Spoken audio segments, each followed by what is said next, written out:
Hey, I'm Alex, And I'm Brandon. and welcome to Living Electric. We're both content creators and electric vehicle enthusiasts. And through this podcast, we hope to share our experience with owning electric vehicles and help you join the electric life.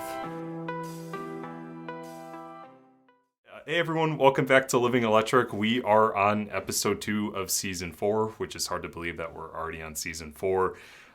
Time is going really fast, but we have another incredible guest with us today. We are on with Brent Seavey. Thank you for joining us. Yeah, hey, it's really good to be here. Thanks for having me. Love the podcast, love what you guys are doing, and just honored to be here and glad to be sharing today. Well, thank you for joining us. So, Brent, I know actually, you and I worked briefly together at Tesla. I know we really didn't interact together. You worked more with people above me, but we were at Tesla together at the same time. I know you have a lot of automotive experience. Could you tell us more about yourself and like kind of how you got into EVs? Yeah, I had a long career in the regular automotive space for about 16 years after leaving a military career, and I had so many cars. By the time I came to Tesla, I had 51 cars, and I was 51 Wow. years old when I came to Tesla. So you can do that math, right? Wow. So I'd had the candy, I'd had the tech, I'd had the speed, if I wanted it, I bought it and flipped it and got rid of it and bought another car. I've had some cars as little as 3 days and some as long as 4.5 years. So, and I got to the point like in my career where nothing was turning me on anymore. The speed wasn't turning me on anymore. The luxury was the status. I mean, it was all just stuff. And I started getting into hybrids just because I was getting into the tech, not even that I was getting into the environment so much. I was just getting into the tech. I just thought the tech was cool, that you could get this kind of performance and everything out of these cars. And so I went through all the gateway drugs for Tesla. I got the Chevy Volt, I got the diesel Jet. I got all these, kind of like hyper mild out cars and electric cars. And oh God, I had so many. And when I came to Tesla, I was basically just burned out. I was burned out on cars. And the first time I got in a P85D and I buried the pedal to the firewall, the feeling was just I can't even today I can't really describe it. It was just this thing was rekindled inside me. It was like this was tech and this was green, but this was fast and this was fun and this was luxury and this was cool and this was low center of gravity, and I couldn't flip the thing over if I tried, and I did try, by the way. And it was just so amazing that whole experience really just led me down this path to work at Tesla, and frankly, I haven't looked back. I'll never drive anything but an electric vehicle. I know this isn't a Tesla podcast, but the 800-pound gorilla in the room is Tesla, right? I mean, if you look at the stats. Mm-hmm. But you know what? I celebrate a lot of the folks that are coming into this space right now. But yeah, it was such a revelatory experience to get into one of these cars and bury the pedal and just have my heart flatten out like a pancake. It's just a phenomenal thing. So anyways, so I had the opportunity through a friend of a friend to meet the national remarketing manager that was setting up the used car department at Tesla. And he asked me for my resume. We chatted for a bit. 4 weeks later, I was working in Highland Park and Tesla up in the north side of Chicago. And then shortly thereafter, when the used car department started, I was the first used car advisor at Tesla. And yeah, and it sounds like we had this whole thing set up, but we really didn't. They handed me a list of about 120 names and phone numbers and said, these people have called, sell them these cars on this piece of paper. And so I looked and I had 2 pieces of paper, names and cars. And I was like, oh, okay, I can do this. So I just started banging out phone calls and selling cars. There was very little organization, because until you do something, you really can't know what you need to do, right? We were building this whole department from scratch, and we had geniuses working on it too. I still have the pleasure of working with and interacting with today. But it was such an incredibly almost caveman-like experience. Here's a list of names and phone numbers, call them and to sell them these cars. But it was pretty amazing. So I That's feel awesome. very, very blessed that through happenstance and introductions, I got to work at arguably probably the most amazing company of our time. So I have to know, when you first drove the P85D, was that in Chicago or were you in California?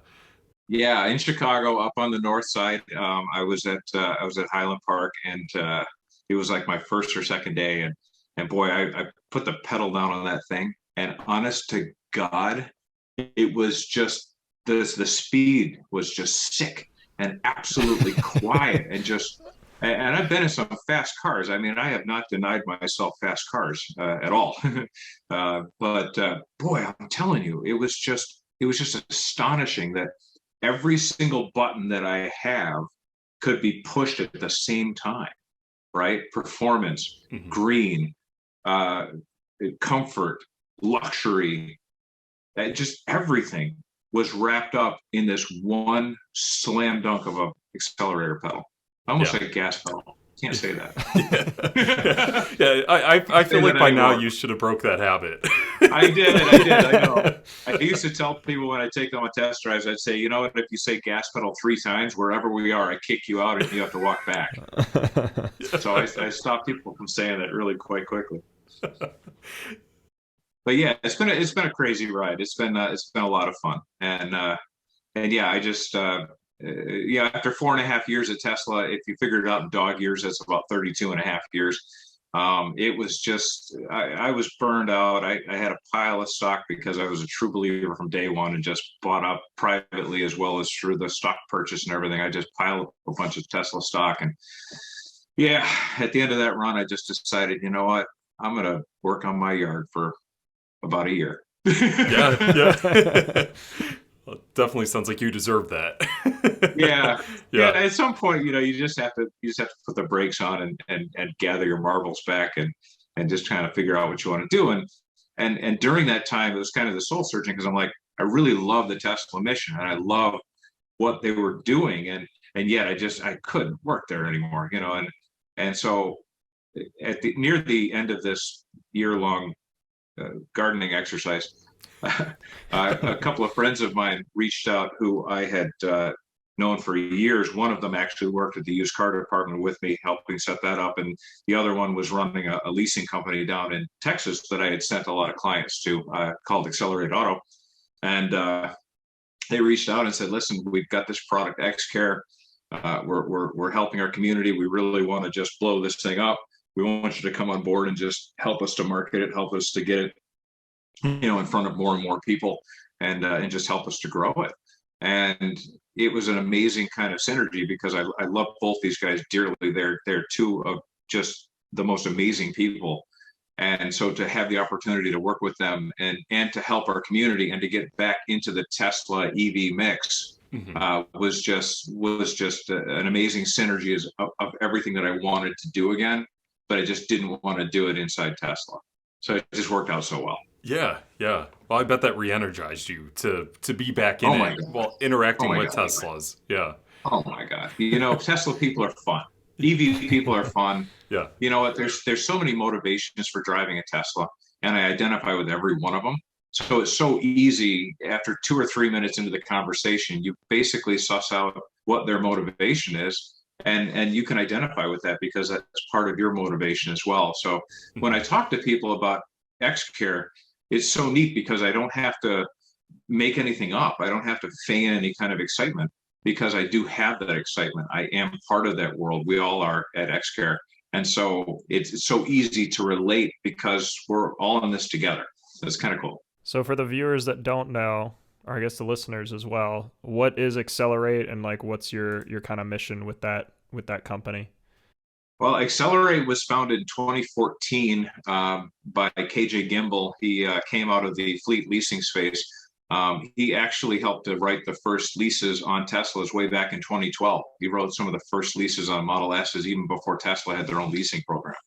So Okay. he got into this space in about 2012, and in 2014 started Xcelerate Auto to basically help primarily businesses to lease Teslas, because Tesla has never had a business leasing program. They've already had a personal leasing program after 2014, but they didn't have a business leasing program. And so we've been a major partner of Tesla's in taking a lot of that business leasing, corporate leasing, municipal leasing, stuff like that. And then about 2018, there's this real need for people to be able to get a warranty for a used Tesla. Or at that time, Model 3 was starting to come out. Model Y would follow on after that, that don't even have an extended warranty from Tesla available to them. And so this huge need was starting to really build up in the aftermarket for warranties to help cover these people. And so they developed Xcare, and then, as I alluded to earlier, brought me on to really help to build it and to grow it. And it's been a hell of an experience. But yeah, we are entirely EV focused. We do not sell warranties for gas burners. If you've got gas in your car and you're not taking it home for your lawnmower, we will not sell you a warranty. Not even range extender motors. So, these, I get i3 inquiries all the time. Hey, do you guys do i3s? Do you have the range extender? Yes. No. Interesting. Okay. Just pure EVs. But Gotcha. and recently we have worked it out where we can do personal leasing for Teslas. And at first blush, you would think, well, why do people need you for a personal lease? They can go through Tesla. Well, Tesla has a very high bar credit score wise, oftentimes, or they have very limited programs, right? You can get a 2-year or a 3-year lease with them and an X amount of miles. Whereas we can do 20,000 miles a year, 5 years, and put Xcare on top of that lease so that when your factory warranty runs out and you're still within your lease, you're covered. So it's just really kind of a niche market that's growing by leaps and bounds that I'm just blessed to be plopped down right in the middle of. Well, I mean, that's exciting to hear as a consumer who's in the market for an EV. I've talked about in the past on our podcast that I'm waiting on a buyback for our Chevy Bolt and potentially our ID4 now, which that's a whole nother episode topic. But, we were looking at Xcelerate last night, trying to learn more about like the leasing and financing, for somebody who is in the market for like a potentially, like a Model 3. Could you go into more details of how that leasing works? Yeah, absolutely. Well, a lease, as you're aware, is kind of a structured way to pay for a car with most companies. But with Tesla, the threes are not. You can't buy out your 3 at the end of your lease. Mm-hmm. You can lease it for the set period of time, and then at the end of it, you have to turn it back into Tesla. When you lease with Xcelerate, not only do you not have to set a certain amount of miles per year, set fixed. You can do 18,000, 20,000, 12,000. 10,000 miles a year, but you can also do varying terms, 2, 3, 4, 5 years. So because of that flexibility, it gives a lot of people the freedom to be able to lease that would ordinarily have to purchase, right? Mm-hmm. But also at the end of your lease, you can purchase out your lease when you go through Xcelerate. So you can kind of structure things to be very advantageous for you, not only during the lease, but then at the point where you're going to buy out the car. And we can offer Xcare along with the lease to cover you through the entire period of it and beyond.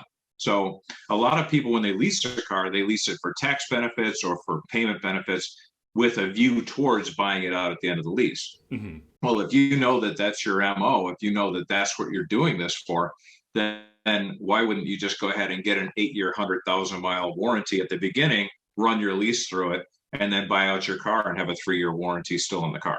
Yeah. Or 4 or 5. Yeah. So it's nice to have that kind of flexibility where you can basically just move the money around to make sure that it's affordable for you, but also to make sure that you're covered at the end.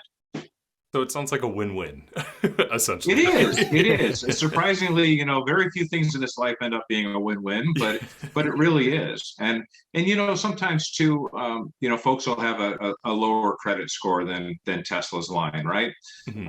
Or they've got, but it's a situational kind of thing. God knows COVID killed a lot of people's careers and jobs last year. There were a lot of situations that now banks are going to have to be a little more flexible and understanding on. You can't just run things from a pure credit score if there really is a solid, reason for why this person had a really high score and then it fell off a cliff in 2020. You have to have people that are basically on the other side underwriting things that can at least understand that and still put something together for those people.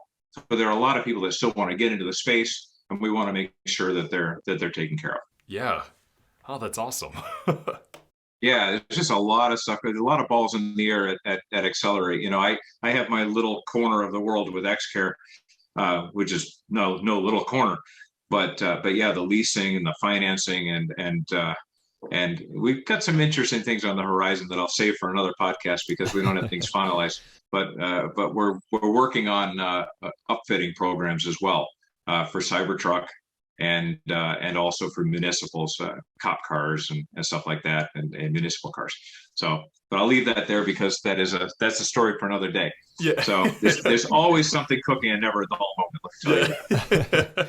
I can relate to that. I think Alex can too. Definitely, oh my God, definitely. But yeah, it's been a great ride, and at the end of the day, we set the entire company up on basically one premise, and that premise is that we want to put more people in EVs. Mm-hmm. That's it.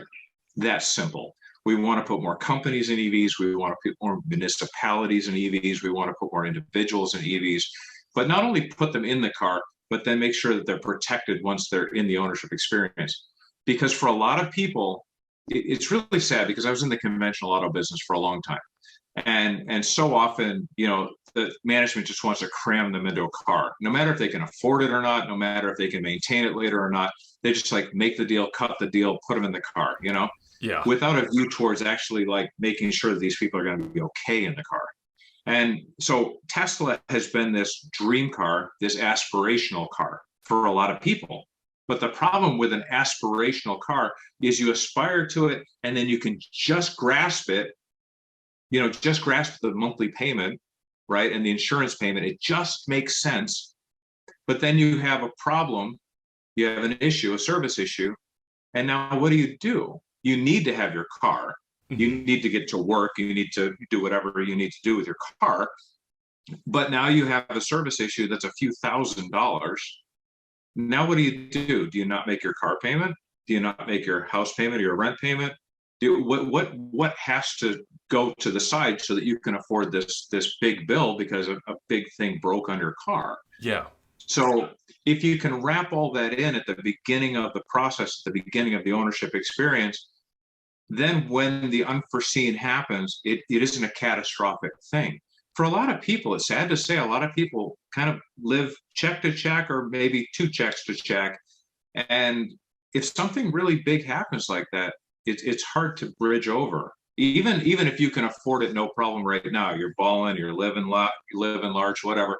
Mm-hmm. But what happens when that, an opportunity fails on you and you have to go another direction and you're looking for work and the bills are starting to creep up and you need this car to get to your interviews and then it goes sideways, So it's just little things like that. And it's not so much selling from fear, it's selling from understanding that these cars are pretty costly, but they're pretty bloody costly to fix sometimes too when they go sideways. So it's good to have that taken care of up front so that you can live at peace. Definitely. Yeah. I feel like I remember from my time at Tesla, like interacting with like our service department, since we had both the showroom and the service department in one building in Cleveland, and just learning some of the stories that some of the customers went through at the time. Especially with the original, like Model S and like the original Roadster, it did get expensive, and God, yeah. So it sounds like Xcare and Xcelerate is really looking for the everyday driver, like everybody, which is fantastic to hear. Yeah, I mean, listen, if you're filthy rich and you can self-insure and you don't care if you're gonna get a $5,000 service bill, you'll bang that out on your Sapphire card. Okay, knock yourself out. But you know what? What's amazing is so many of these filthy rich folks buy Xcare because they see the value in just covering it, mitigating it, not having to worry about it. and just, if something breaks, I just call Xcare and I take it into Tesla, you know? So they understand that there's value in it, in insurance. It's just like you pay your health care. You're healthy, you work out, you eat decent, you know, hopefully you don't drink or smoke too much. I don't know about working out. Out of both of us, I don't know Alex about is smoking the too much. But you know, at the end of the day, you want to have that health insurance for the occasion when you need it, you know, and you hope to never need it, but when you do, you really don't have to worry. And I think that's of great value to a lot of people as well. So we set this up as a labor of love for our community. We run on very tight margins, and we're just basically here to serve and make sure people are taken care of. Yeah, I think that's a big disconnect, and like a big question I hear from a lot of people is like, what is maintenance like, and like what are repairs like on an EV, just because it's such an unknown thing. So Oh God. I'm curious, like what are some of the kind of like most common things you see from people that they're looking to cover that like maybe they don't expect or or kind of shocked by? Well, the funny thing is that Tesla has done a really good job of making these cars look like they run on happy thoughts and sunshine. You know, everything's all boxed in with these nice front covers and trunk covers, right? And you don't see the complexity. But you guys, especially Brandon, I know you've been through the service shop at Tesla. You've seen these things torn apart. You've seen all of these different boxes and wires and everything. Listen, the first time I saw a Tesla torn apart, and I know my way around cars. I grew up with cars, and I've been in the auto industry for so long. I looked at this and I thought, I know exactly jack about what I'm looking at right now. Precisely jack. I don't know anything about what. So I would start to talk to my different mechanic buddies, and they tell me about, you know, okay, this is the inverter, and this is the rectifier, and the charger, and this, and I had no idea that there was such complexity going on, because a lot of people have a misperception that their Tesla is basically just a big RC car like you had as a kid, right? It's a battery, it's a motor, it's a servo, and it's a controller. But these things are so infinitely more complex than that. So, long answer to your short question, people tend to focus on the battery and the drive motors, right? Which for the most part are fairly bulletproof. They get a lot of attention when a battery goes sideways. People on the forums will be like, oh, my battery, $20,000. And that's great. And I feel, and listen, I'm not making fun of anybody, but what I'm saying is those instances are still in the single digits. Yeah. Literally, the batteries and the drive motors, the catastrophic failures of those types of components are still in the single digits. They really are less likely to fail than anything else on the car. The stuff that's more likely to fail is the stuff that doesn't get any attention, like the chargers, otherwise known as an inverter. It takes the AC energy, turns it into DC to put into the battery. Or the rectifiers that take that DC energy, turn it back into AC to send it to the, you know, to the drive motors. Or the thermal management that helps keep the battery warm or cool. Or the air conditioning system. Or the power extending door handles on Model S that will break. Every one of them will break one day. Don't care what gen you have. Or the Falcon wing doors on the Model X, which is the absolute definition of automotive hubris. Do you realize that if it wasn't for the Falcon wing doors, Model X would have come out in 2014? Literally, it took them 2 years to sort those things out. And I owned the Model X for 4.5 years, and I got news for you. They still ain't sorted out. Yes. Yeah, I remember. God, nothing looks more pimp daddy than pulling up to a restaurant. Right. Yeah. I'll never forget when the Model X first showed up at our showroom. It was around like Christmas time, so we did the Christmas mode, and we didn't know that the one Falcon door was like breaking, so we were recording, and the entire time you just heard, and like we're like, it's gonna fall off. Awesome. That is awesome. So the service team, especially especially the first gens, because the lift motors, the assist springs, they were all underpowered. They had to literally, if you own a 2016, you have new motors and springs, because they had to replace just about every one of them. They were just underpowered for what they had to do. But yeah, it's so awesome. Hey guys, check this out. I just remember the service team, like the moment the show was over, they like rushed it to the back. Like, we'll just be taking that away now. Right, yeah. Oh yeah, nothing sells like failure right in front of the customer. Yeah, Right? right. But honestly, I mean, I love the Model X. I had such a good time with it. But I'm going to tell you something. A company that says we're going to do that, we're going to do something just outrageously freaking cool. Yeah. That kind of atmosphere is the kind of atmosphere that also inspires other innovations that you'll never see, right? Because they're drawn to work for a company that says, you know what, they did this just because it's cool. The door existed. Nobody had to change it, or they could have put some really cool like minivan doors just back or something, and people could get in. They could have accomplished the same thing, but they didn't. They went for this, dual articulated crazy ass doors because they could, and now they're making this robot because they can. Yeah. Does Tesla need this robot? No, they don't. But yes, they do, because they need to bring in robotics people, AI people. They need to draw those people in like moths to a flame. So you do this cool stuff and you attract amazing talent from all over the world because you do this cool stuff. So I just think it's neat. So people think, oh, why did they waste their money on this? Why are they wasting all this talent on it? No, they're not wasting it. They got a big fat candle and the moths are coming in from everywhere because they want to be around that light. They want to be around that energy. It's fabulous. By the way, if you're an engineer or an AI guy out there and I just compared you to a moth, my apologies. Not me to compare you to a moth. But yeah, there's something that just draws you, right? It's just so cool to be. That energy kept me at Tesla long after I should have left. Long after I should have left. The money went down, everything. I should have, just personally and financially, I should have left earlier than I did. But I just so enjoyed being around it every day. Mm-hmm. It was just, it was almost cult-like. But, That's really interesting, though, that you because people always say Tesla says it themselves, they don't spend money on marketing, but their marketing in a way is the crazy stuff they try to accomplish and do accomplish in a lot of ways. That's attracting so much more attention than any ad campaign would ever do. It's insane. Yeah.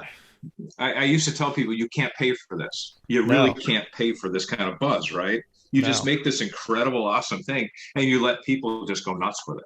It's fabulous. And the car companies have not figured that out. In 100 years, they haven't figured it out, that you really don't have to spend that kind of money on advertising. I think it just became this monster, this kind of animal that just grew and grew and grew, to spend, tens of millions of dollars every year on advertisements. You really don't have to. You just have to build something really frigging awesome, and people will talk about it.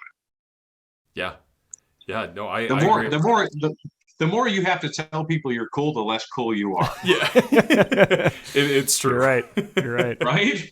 Yeah. Just be cool and let people talk about you. That's the way to do it.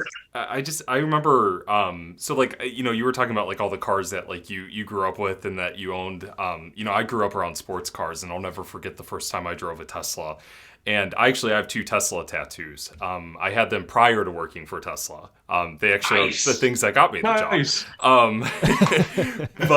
But it's incredible to when I first went in there, I was like, okay, this is a cool company. And then I left a firm believer that this is the future. And I remember countless times going on test drives with people who came in doubting the technology, questioning everything that Tesla was doing in 2015 and 2016. And I'm still in contact with them, and they have Teslas now. They have EVs now, and they're believers. So, which is really cool. And I don't want to say believers. That makes it sound very conspiracy theorists. But they're enthusiasts now. So, and let's face it. I mean, there's a lot to doubt, right? When something's new, when something's different, right? We almost expect that once we embrace something, everybody should, right? It's the curse of knowledge that that it's cool, therefore everybody should just embrace it now. But people come in and they don't know. They really don't know. And I loved having a couple come in, and one of them was just gung ho. And you knew he totally wanted it. And the other one, he was like, I don't know, I'm a little bit dubious or whatever, and you look at him and you'd be like, all right, so you figured it out really quick. And then you just started talking to the dubious one, because you don't have to sell the one who's already ready to whip out his checkbook, right? And so you just talk to the other one and just basically just start to relate. Like, okay, well, do you like gas stations? Well, what do you mean? No, do you like gas stations? Is that a part of owning a car that you like? Well, hell no, nobody does. Okay, so you don't like the stinky hands. You don't like getting out and slopping up your shoes when it's snowed outside. Getting out to put and grabbing the gas handle that 10,000 people have grabbed that nobody ever wipes down. Right? You don't like that experience, right? Well, I don't have that experience. I come out every morning to a full tank. I unplug my car and I go about my business, and I come back home and I plug in my car and I go to sleep, and I wake up in the morning and it's full again. I never have that oh shit moment in the morning where I realize I didn't go out and fuel up the car the night before, and now I've got an early drive somewhere and I've got to add 5, 8, 10 minutes to it because I got to go to the gas station first. I never have that experience anymore. I don't go to it. I don't like Slurpees. I don't play the lottery. I don't like day old hot dogs. I don't go to gas stations. I don't. It's not part of my experience. And they'd be like, oh, yeah, that's really cool. I don't have to do that anymore. Yeah. So you just started relating and just started chipping away.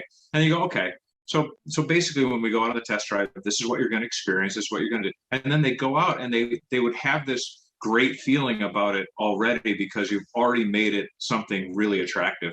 And then the experience itself finishes the deal. And then you come back and it's like, you just see them look at each other and the one go, Jesus, honey, this is an awesome car. Yeah, I've been telling you. And then the credit card came out in the order and it was over. And the rest is history. I mean, honestly, selling water in the desert is harder. Just selling deserts. Yeah. Yeah, it always amazed me from like a sales perspective. It's like the nice thing with Tesla, with being a product specialist, there was a lot of there was some pressure to sell the product, obviously, but there wasn't a lot of pressure you get in traditional dealers. So it was always very interesting to kind of pick people's brains and almost unwind their thinking of how a car works for them. Yes. And I never thought about that question, do you like gas stations? I really wish I would have used that. Felt like I would have sold more cars. Do you like those places? No, who does? Yeah, they're a good place to get robbed, right? Because you're getting out with your wallet, you're sticking your credit card, it's a good place to get robbed. But yeah, there's just so many things about the experience. But yeah, once you basically got people over the hump of the unknown, mm-hmm. and you made it very relatable. Would you rather fuel at your house, or would you rather fuel at some nasty place where you're likely to get held up? Oh, I don't know, maybe at home? Yeah, no kidding. And you kind of just added that all up. And then it makes sense. It makes sense for a lot of people. But yeah, it's making sense for more and more people, as you're seeing, right? I mean, mm-hmm. It's just, I used to be special in my Tesla. Now I'm not. Yeah. I'm just another Tesla. But it's crazy how much it's changed even since I've like bought my car. It's just over 2 years now. And it's like when I first bought it, it attracted a ton of attention, got a ton of questions about it. Now it's like I can't leave my house without seeing 10 more. Like it's incredible. Oh God, yeah. Absolutely. Absolutely. And when I got my Model X, I mean, it was crazy. I got it back in 2017. And I used to like pull up to a stoplight in traffic, and kids in the minivan next to me would like be yelling out the window, "Cool Tesla, dude!" Or I mean, honestly, like, "Hey, how you doing?" Wow. My wife was like, do these people just tell you had a cool car?" I'm like, "Yeah." It's just odd. You don't see that, but yeah, and I think that's cool in a way, because now they're not. It's got to hit a point where they're just cars. Right? They're just awesome cars. And when that shift happens, then we know that it's an irreversible trend. Right now, I think it's an irreversible trend. I feel it's an irreversible trend. But I think it's important that we continue to still educate people, foster the ideas of people coming over to EVs. Because even though it's getting a lot of press, there still are quite a few people that have never ridden in an EV, who've never driven one. Yeah. Who aren't even considering buying one, or have negative perceptions about them based upon, old ideas or the old propaganda from the ICE car industry, that really we need to continue to educate them, continue to get out in front of them. And I think it's wonderful what you guys are doing with this podcast, because listen, we need you and lots of people like you to just keep spreading the word. It needs to happen. Well, thank you for saying that. We face misconceptions all the time from the podcast to our YouTube channels, just like day-to-day life as EV, enthusiasts and educators. And, some of the things that I remember hearing when people would come into Tesla, one surprised me, and I always kind of took the approach like, okay, you don't know. Let's talk. Let's have that conversation. And it's paid off. There's a lot of people who feel stupid to ask those questions, and it's like, you're not dumb. You have a question. Let's talk about this. But there's a handful of misconceptions, and I think like the oil industry is still pushing those through advertisements and other outlets. But don't get me started on hydrogen. No, don't even get me started. We do not have the time. We'll save that for the next podcast. Yeah, but the oil industry. Save that for the next one. Well, let's face it. At the end of the day, they have had a monopoly for 100 years on the way you fuel your car and get around, right? They've had this incredible monopoly. They've been subsidized by the government for generations. And to hear anybody from the oil industry say, well, Tesla's got all these subsidies. Oh, God, for how long? 10 years? You've had subsidies for 100 years. You've had free land leases. You've had $1 for 10-year land leases to drill oil. You pay farmers pennies on the dollar to put a derrick in the back of their property and pump oil. Go out to Western Texas. There are no farms out there. They're all derricks on people's land. So to have this idea that somehow Tesla is over subsidized is just not to understand the history of how we get around in this country. Mm-hmm. But yeah, people still need to be educated. But I think you're right. I think there's a lot of negative propaganda still towards EVs to this day.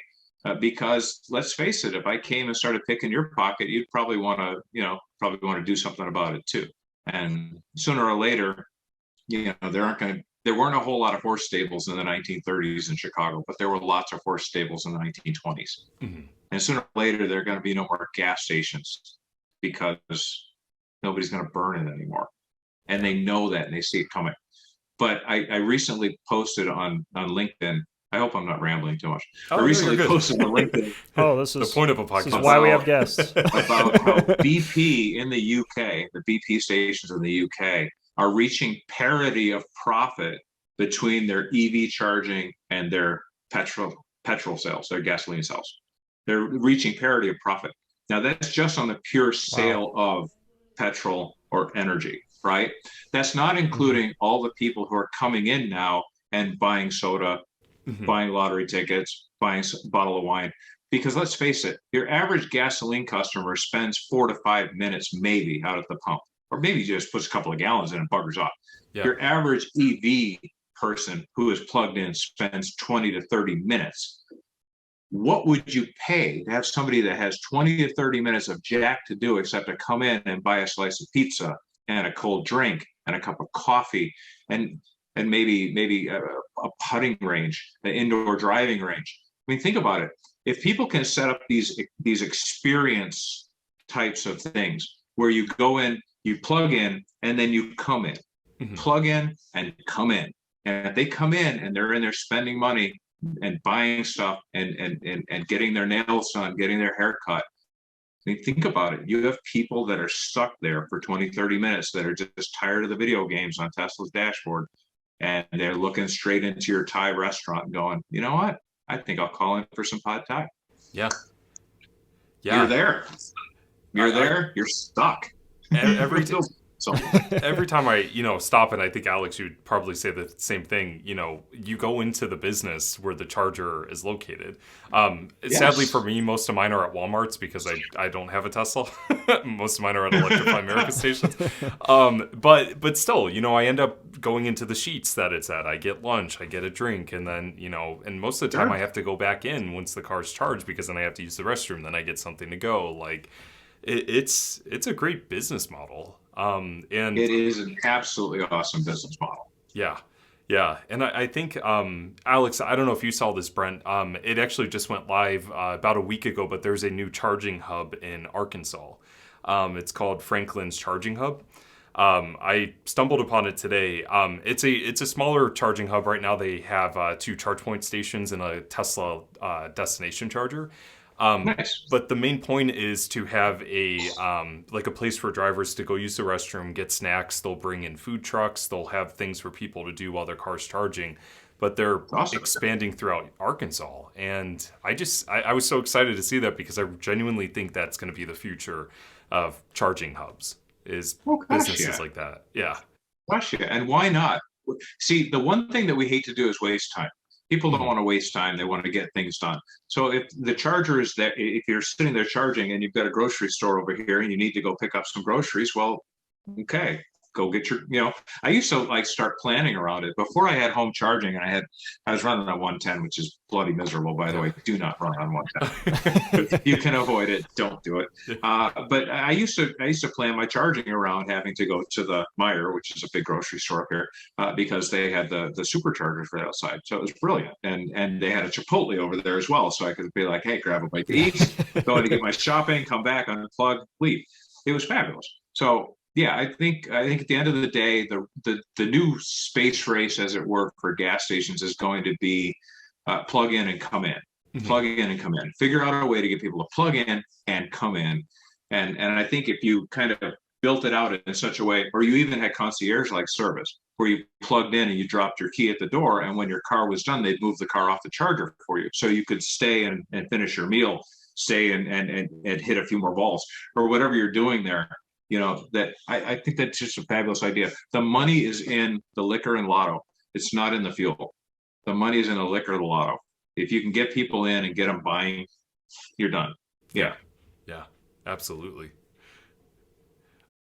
Yeah, I think we're gonna see an evolution in in gas stations. They're gonna start looking more like lounges than like just quick convenience stores. I think Yeah. where you do go hang out for a little bit. Yeah. Get them to plug in and come in. Yeah. That's the trick. Plug in and If come in. that better be copyrighted, I'm telling you, because that's brilliant.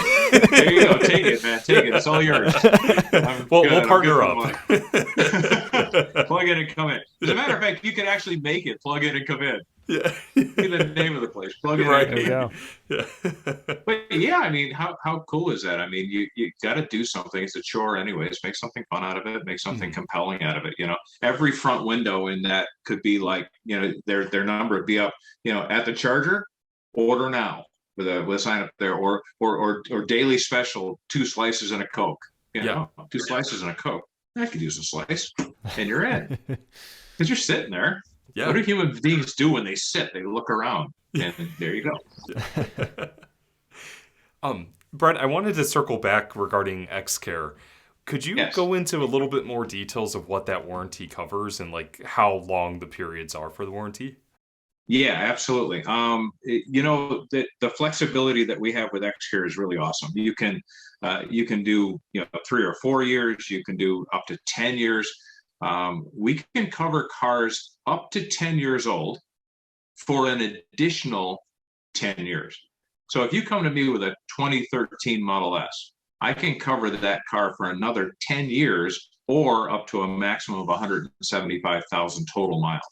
So a lot of times people will come in with they'll come to us with a 2015 Model S that's only got 30,000 miles on it, and they only drive 10,000 miles a year, and we'll put a 10-year, 100,000-mile warranty on it, and they're good for a decade.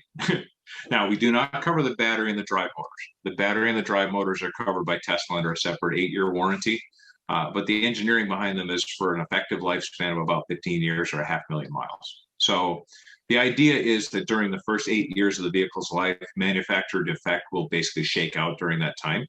So if you've got a 8-year, 9-year-old Tesla and you're not having an issue with the battery or the drive motor, and you've driven a reasonable amount of miles, chances are good it's just going to live out its engineer potential. So it's all the other stuff that goes sideways. All the electronics, the MCU, the ECU, the computer, that big fat computer on the dashboard. Fabulous piece of work, by the way. So your average car has about 6 or 8 computers. Tesla has literally like 3. The big computer in the dash, there's a computer behind it, and there's basically another like sensor hub.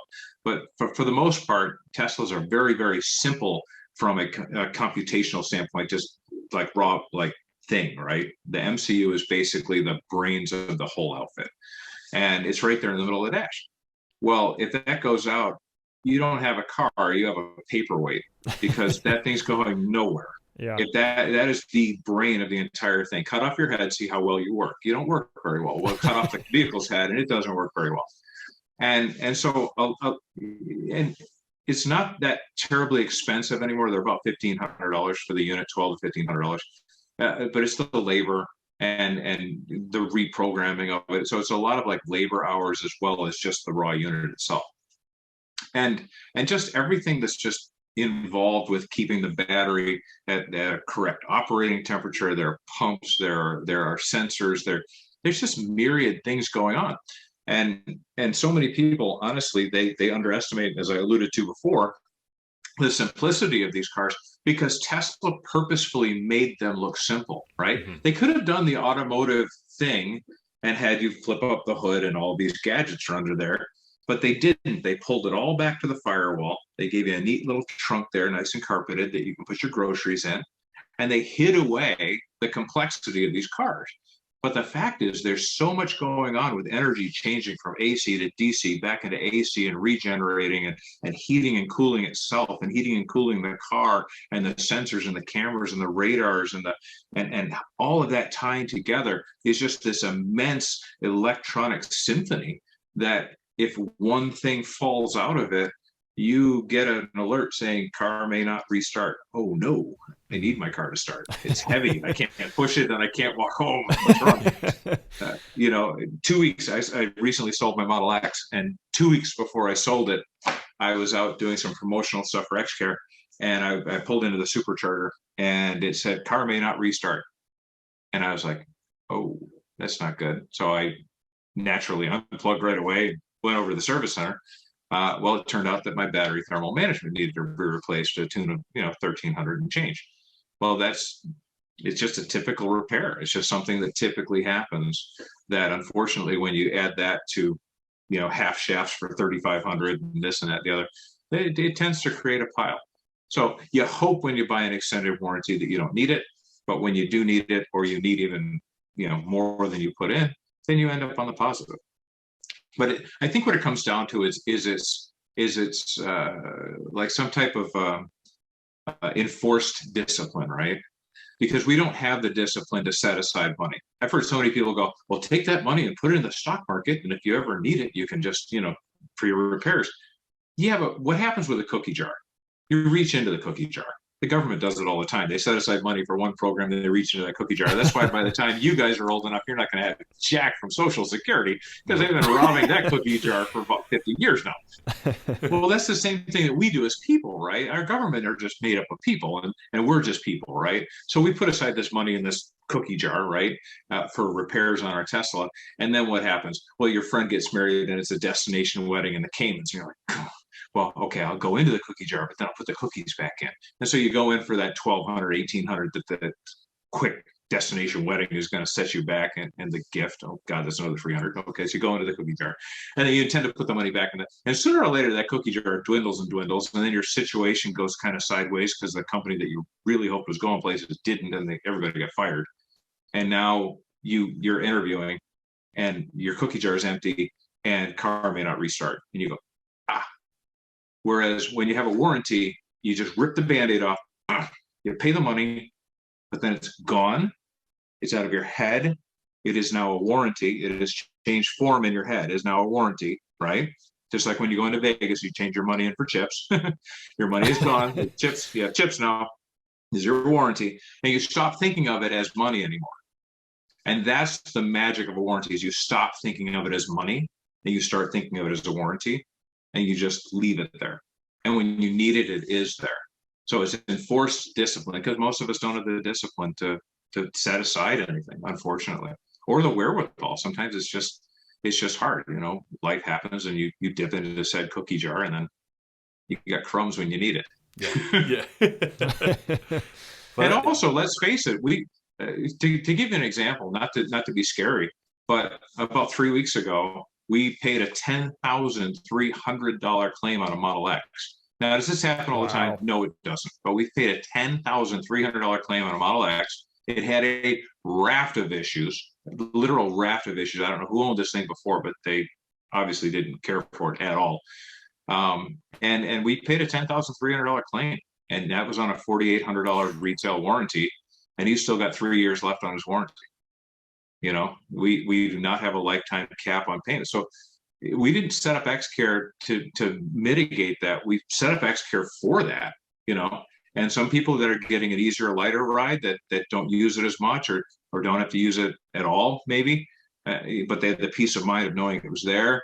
It's just like paying into health insurance. Everybody pays in, and then the catastrophic corner cases are taken care of, and you have the peace of mind to drive your car every day and not sweat it. So it's a membership organization that basically just pulls that all together and makes sure that our people are taken care of. So I do have a question for you, Brent. Before we wrap up. So with the warranty, is it transferable? Like, so for example, like if I paid 10, so it is. Okay. So like if I sold like Very my much Model so. 3, that's awesome. Very much so. Yeah. And that's the beauty of it too, is the fact that you own your coverage, right? So we'll say that you buy a warranty for $5,000 and you've had $6,000 worth of claims, but you've still got 2 years and 20,000 miles left on it or whatever. And you go to sell your car, you can literally transfer that forward to your buyer, because you got no prorated refund after you basically have we put out more than you paid, right? But it still has intrinsic value because it's still a 2-year, 20,000 mile warranty that still applies to the car. So you can transfer it for $50 to a buyer and get a quick sale, maybe even, charge them $1,000 for it. Be like, yeah, I got a 2-year warranty left for another $1,000. I'll throw it in. Oh, okay. God, Brandon, you're awesome. Yeah, I'm awesome. Here you go. And throw an extra $1,000 on the price, right? And they have a warranty. And we have a built-in member who at the end of that 2 years now is going to want to continue on with that coverage. And so they're going to come back to us and set up their own policy. So it works well for us. It works well for our members. And it keeps them in-house and keeps people in their cars. It keeps people in their EVs. Listen, a smoking hulk of an EV on the side of the road is not helping anybody. It's not helping Tesla. It's not helping our cause. It's not helping the owner. So to be able to mitigate that and keep people in their cars and give them peace of mind, it's exactly why we're here. That was a hell of a wrap up, wasn't it? Yeah. No, I mean that honestly helps me. Like I'm looking at it from the perspective of like our listeners, but also from my perspective as a potential, buyer, because we've been waiting for close to 6 months now for General Motors to buy our Bolt back, and it's kind of like radio silence at the moment. But we're now running into issues with our ID4 where they've had to replace something 6 times now, and they actually gave up. They're like, we can't fix it now. And it's something simple, something with the hatchback and like the light bar that's on the ID4. The pins are plastic and they keep breaking, and none of the engineers can fix it. So we're starting the buyback process, fingers crossed, tomorrow. So we might find ourselves with no cars in our house. So the Model 3 is on our list, as well as, a handful of other, really good EVs that are new to the market. But, learning about Xcelerate, that helps me a lot. So thanks for explaining that, Brent.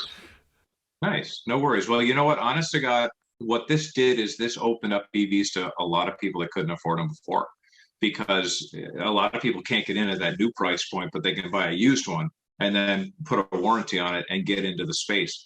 So it's just it's been a great journey. I'd love to be on with you guys again. Maybe share some old Tesla war stories. Yes, it's been a lot of fun. But I'll be quite frank with you. I love our space and I love the people in it. And I think honestly, just to serve this community has been such a blessing. And I look forward to it for years to come. So if we can ever help you out, let us know.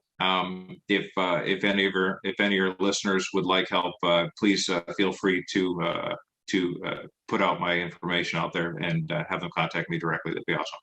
Great.